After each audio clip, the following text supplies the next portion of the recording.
Hello and welcome back to our channel. So today in this video we are going to talk about how you can simply reset your password on your Bank of America account. So without further ado, let's get straight into our video. So first and foremost, you need to choose a web browser of your preference and type in the URL of Bank of America, which is www.bankofamerica.com. Once you do so, you will be redirected to its login page.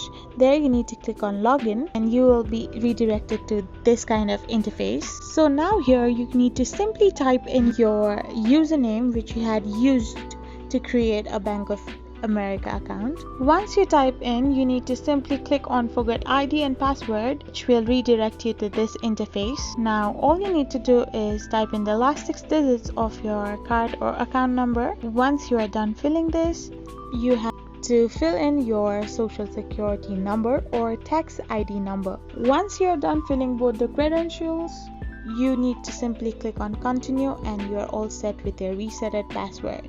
I hope this video was helpful, so don't forget to hit that subscribe button and do give us a thumbs up. We will be back again with these informative videos.